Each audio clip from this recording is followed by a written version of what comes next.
memerlukan mausuah agar menceritakan akhlak Rasulullah SAW.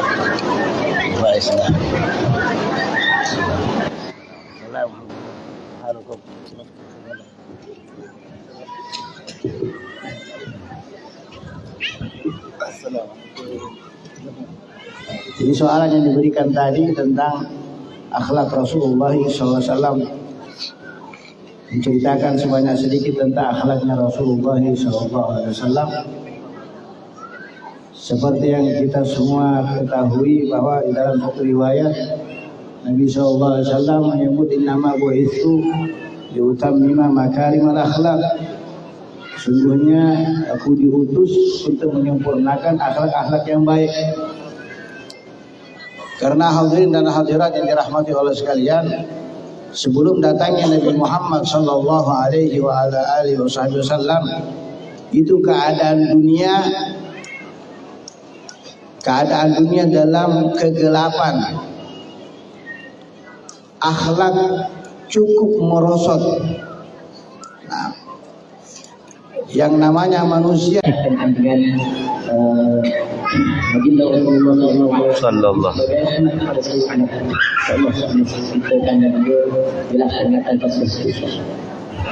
nih nikah tuh.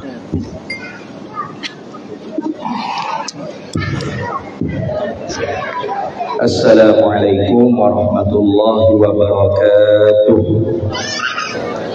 Bismillah, alhamdulillah, wasyukru lillah ala ni'matillah, wala hawla wala quwwata illa billah.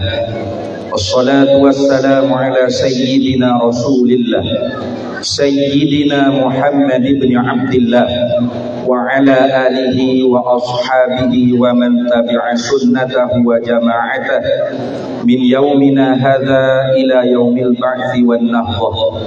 أما بعد فقد قال الله تعالى في القرآن العظيم وهو أصدق القائلين أعوذ بالله من الشيطان الرجيم بسم الله الرحمن الرحيم وما أرسلناك إلا رحمة للعالمين.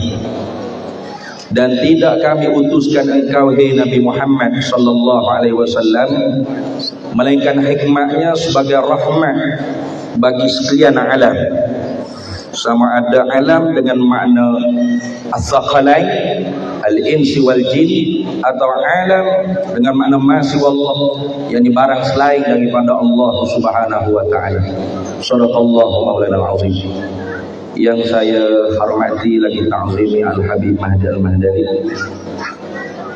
Al-Fadil Tuan Guru Datuk Kiai Haji Suhaili, ayahanda Al-Fadil Ustaz Hanif Saleh tamu tak jumpa, dan Ustaz Hafiz sahabat hamba ngurusi majlis, dan Ustaz apa tak ingat nama ni, Ustaz Nizar ya, Ustaz Saifuddin, dan seluruh muslimin muslimat, hadirin hadirat, adik-adik pelajar yang saya hormati sekalian. Kita hadir pada malam ni mengingatkan tentang satu makhluk Allah Subhanahu wa taala yang Allah taala kira khas, kerana dialah kita ni diciptakan oleh Allah Subhanahu wa taala. Kalau tanpa Nabi Muhammad sallallahu alaihi wasallam, maka tidak ada satu makhluk yang Allah taala buat.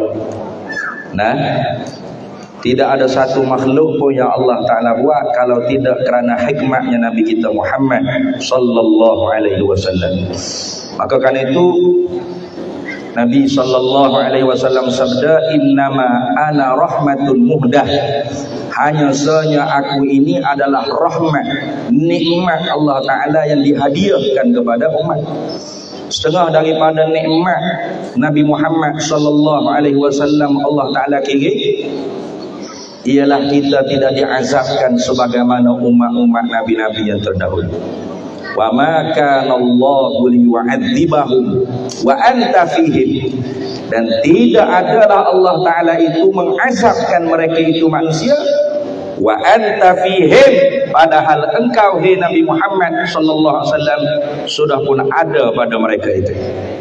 Dan tidak syak ragu-ragu lagi Allah taala firman, wa'lamu anna fikum rasulullah, Ketahuilah oleh kalian bahawasanya pada kalian itu adanya Rasulullah sallallahu alaihi wasallam. Yaitu kalau kita sedar setiap kali kita sembahyang di dalam tasyahud awal atau tasyahud akhir, kita diajarkan oleh syariat supaya memberi salam ke atas Nabi sallallahu alaihi wasallam, tidak berserta dengan selawat. Sebab itulah selawat yang sahabat tanya, kaifa nusalli alaika, bagaimana kami nak selawat ke atas engkau? Itu selawat di dalam sembahyang. Kaifa nusalli alaika fi salati ya Rasulullah sallallahu alaihi wasallam, bagaimana kami nak selawat ke atas engkau dalam sembahyang ya Rasulullah. Adapun di luar sembahyang, sahabat-sahabat mensyurkan kita merekakan selawat-selawat yang indah-indah. Idza sallaitum ala Rasulillah fa ahsinu salata alaihi, maka kamu perelok, kamu rekakan, kamu gubahkan selawat yang cantik-cantik. Maka kerana tu alim ulama kita buat selawat tafrijiyah, selawat syifa, selawat anwariyah dan bagai-bagai dalailul khairat dan sebagainya, kerana ambil syur daripada seumpama nasihat Abdullah bin Umar radhiyallahu taala anhuma, orang yang paling kuat mengikut sunnahnya Nabi kita Muhammad sallallahu alaihi wasallam. Adapun memberi salam, kama alimta, sebagaimana yang kalian ketahui, sebagaimana yang engkau ketahui, assalamu alayka ayyuhan nabiyyu wa rahmatullahi wa barakatuh. Kita diajar memberi salam ke atas Nabi dengan dhamir mukhatab. Itu tadi kan? Kau ada qasidah ni.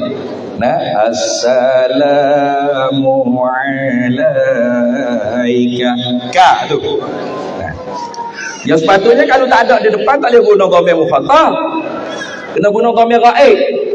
Kalau orang kirim salam pada kita, sahabat kita di jauh mana mari kirim salam, kita nak jawab salam bukan waalaikumsalam, alaika wa alaihissalam, ke atas engkau dan ke atas yang mengirim salam tersebut dipohonkan sejahtera daripada Allah Subhanahu wa taala. Tapi Nabi tidak diajar menggunakan dhamir ghaib. Bahkan assalamu alayka ayyuhan nabiyyu wa rahmatullahi wa barakatuh.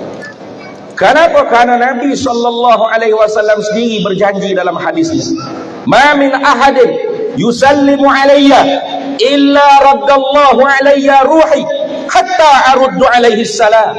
Tidaklah mana-mana manusia yang memberi salam ke atas aku, melainkan Allah pasti mengembalikan rohku sehingga aku mampu menjawab setiap salam daripada mana-mana manusia yang memberi salam ke atas Nabi Muhammad sallallahu alaihi wasallam. Maka jangan tanya bagaimana Nabi jawab. Lama orang beri salam ni. Bukan seketak. Bukan sekali. Qulir ruhu min amri rabbi. Urusan ruh itu urusan Allah Subhanahu wa taala. Maka kerana itulah dalam banyak-banyak pendapat yang dipegang oleh alim ulama kita tentang makhluk awal yang diciptakan oleh Allah ialah nur, cahaya atau ruh, yakni nyawa Nabi kita Muhammad sallallahu alaihi wasallam. Kalau kita baca berjanji, wa usalli wa usallimu ala nuril mausufi bittaqaddumi wal awwaliyah, aku ucap selawat dan aku ucap salam ke atas nur, yakni di atas nyawa Nabi Muhammad sallallahu alaihi wasallam yang disifatkan dengan terdahulu dan yang terawal.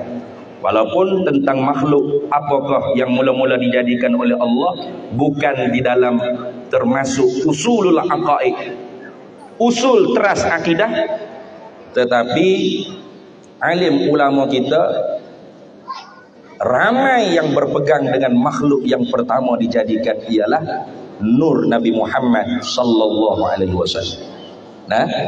Walaupun hadis tersebut maudhu', ramai yang kata hadis itu maudhu', dan memang bukan orang yang kata, boleh dijadikan sepakat ulama muhaddithin bahawasanya hadis yang didakwa ada di dalam musannaf Abdul Razak daripada Abdullah bin Jabir bin Abdullah al-Ansari.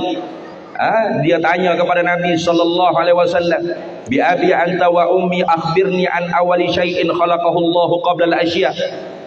khabarkan kepada aku wahai Rasulullah tentang apakah makhluk pertama-tama yang dijadikan oleh Allah sebelum menjadikan segala sesuatu yang lain. Qala Rasulullah sallallahu alaihi wasallam, lalu didakwa Rasulullah sallallahu alaihi wasallam bersabda, awwalu ma khalaqallah nuru nabiyyika ya Jabir wa minhu khuliqal asyah. Awal-awal yang dijadikan oleh Allah ialah nur Nabi engkau wahai Jabir, daripadanya dijadikan segala sesuatu. Hadis ini kata Imam Suyuti ghairu thabitin, tidak sabit daripada Nabi sallallahu alaihi wasallam. Bahkan hampir sepakat ulama muhaddisin mengatakan maudhu'. Tetapi kenapa ulama kita tetap menyebut hadis tersebut di dalam kitab-kitab mereka? Seumpama kitab Simtud Durrah, Mauli Al-Habsyi, Al-Habib Ali Al-Habsyi memasukkan hadis tersebut. Yakni alim ulama kita bukan berpegang dengan hadis maudhu' tersebut, tidak. Tetapi maknanya ada yang muwafaqah dengan hadis-hadis yang sahih yang lain. Ini. Karena kebanyakan ilmu hadis itu tentang sahihnya, dhaifnya, hasannya, maudhu'nya itu terbina di atas zanniyah. Yakni seumpama hadis la tusawiduni fi salatikum atau kama qala Nabi. Hadis itu dihukumkan maudhu' oleh alim ulama. Tetapi alim ulama tetap menanggung ihtimal. Wa in sahha, kalau sahih hadis itu bagaimana? Maka ditanggungkan. Nabi kata jangan kamu sayyidkan aku di dalam sembahyang, itu sebagai mimbabit tawadhu'in Nabi sallallahu alaihi wasallam, daripada bab tawadhu'nya Nabi kita Muhammad sallallahu alaihi wasallam. Maka hadis yang maudhu' tentang awal makhluk yaitu nur Nabi Muhammad sallallahu alaihi wasallam itu maknanya ada yang muwafaqah dengan hadis-hadis yang sahih yang lain. Antara lain, satu, Nabi sallallahu alaihi wasallam bersabda, hadis yang sahih, kuntu awwalan nas, wa fi riwayatin kuntu awwalan nabiyyina fil khalq wa akhirahum fil ma'ad. Aku ialah awal-awal manusia, awal-awal nabi yang diciptakan, tetapi yang terakhir diutuskan. Bermakna Nabi sendiri sebut bahawa aku awal-awal yang diciptakan. Ada lagi hadis yang sahih yang lain.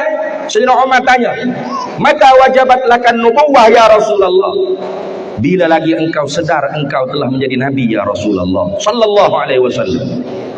Lalu Nabi jawab, kuntu nabiyan wa adamu bainar ruhi wal jasad. Aku sedar aku sudah menjadi nabi ketika mana tu Adam di antara ruh dengan jasad. Wa adamu bainat tini wal ma', di antara tin tanah dengan air. Dan ada hadis sahih yang lain, yaitu hadis yang diriwayat oleh Imam Al-Baihaqi dalam kitab Dalailun Nubuwah dan oleh Imam Al-Hakim dalam Mustadrak Sahihaini. Imam Al-Hakim An-Naisaburi dia meriwayatkan beberapa banyak hadis-hadis yang dikira sahih di atas syarak Bukhari dan Muslim, tetapi tidak ada di dalam Sahih Bukhari dan Muslim, lalu dimasukkan dalam kitab Mustadrak Sahihaini, yaitu daripada Umar bin Al-Khattab radhiyallahu taala anhu. Nabi sallallahu alaihi wasallam menceritakan, lamma tarafa Adamu khati'atah, tatak kala mana Nabi Adam mengakui kesalahannya, yakni kesalahan itu hasanatul abrar sayyiatul muqarrabin. Qala Adam, lalu Adam berkata, inni as'aluka bihaqqi Muhammadin qad ghafartali, sesungguhnya aku meminta kepada engkau wahai Allah dengan haknya Nabi Muhammad sallallahu alaihi wasallam, maka engkau benar-benar mengampuni aku.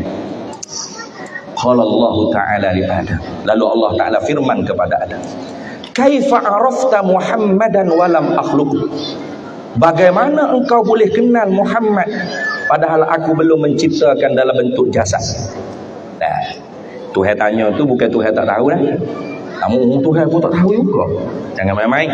Ini penting kita mengaji sifat 20 ni. Allah tanya tu supaya kita yang tak tahu ditahu. Allah Maha mengetahui.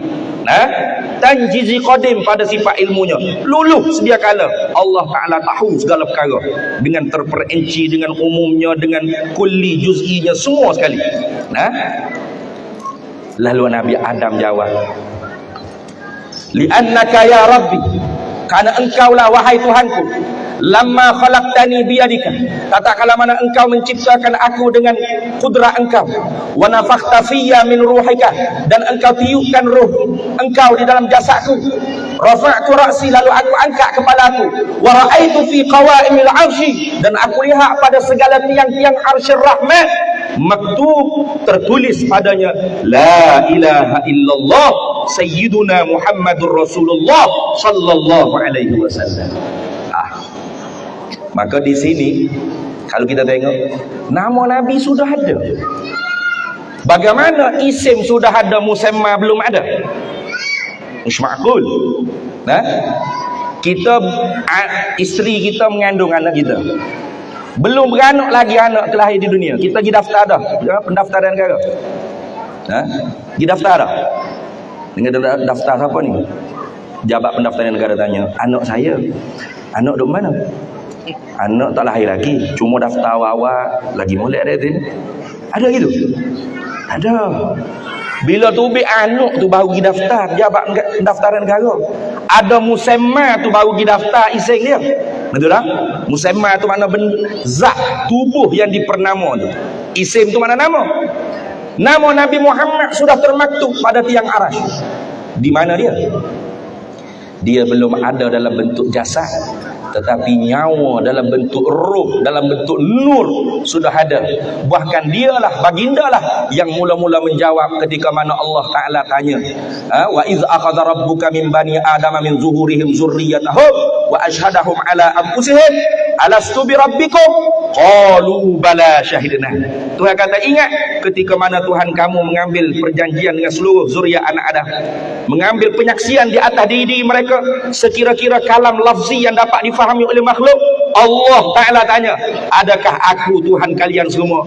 Qalu ay al-arwah, lalu jawab oleh segala ruh. Ruh yang pertama menjawab, nyawa yang pertama menjawab, nur yang pertama menjawab ialah nur Nabi kita Muhammad sallallahu alaihi wasallam. Bala, bahkan nah, bermakna musamma sudah ada, tapi bukan dalam bentuk jasad. Nah, fa'alimtu annaka lam tudif ila ismika illa ahabbal khalqi ilaika. Nah, maka aku tahu bahawasanya makhluk tersebut makhluk yang benar-benar engkau kasih. Lalu Allah Ta'ala firman, sadaqta ya Adam, laula Muhammad ma khalaqtuka ya Adam. Kalau tidak kerana engkau wahai tidak kerana Nabi Muhammad, mung aku tak buat. Dalam riwayat lain, laulaka ma khalaqtud dunya wa ahlaha, tidak aku buat bumi dan penduduk bumi. Karena itulah wa minhu khuliqal asya', min situ bukan min lil ma'khuz, tetapi min li ta'lilil hikmah. Kerana Nabi Muhammad sallallahu alaihi wasallam kita diciptakan oleh Allah liyu'arrifahum maqamaka wa karamaka indi, supaya dunia dan penduduk dunia kenal kedudukan engkau dan pangkat engkau di sisi aku, kata Allah. Yakni ketika mana di pada mahsyar akhirat kelak, hanya Nabi kita seorang-seorang saja yang mampu menjawab, ana laha, akulah ahli untuk syafaat. Ketika mana umat semuanya meminta, isfa' lana ila rabbika ya Rasulullah. Ini lafaz dalam Sahih Bukhari dan Muslim, syafaatkan kami kepada Tuhan engkau wahai Rasulullah sallallahu alaihi wasallam. Jadi saya rasa ini saja cukup sebagai rahmat sekalian alam yang jawab soalan yang disebut tu. Wallahul muwaffiq ila aqwamit thoriq. Wassalamualaikum warahmatullahi wabarakatuh.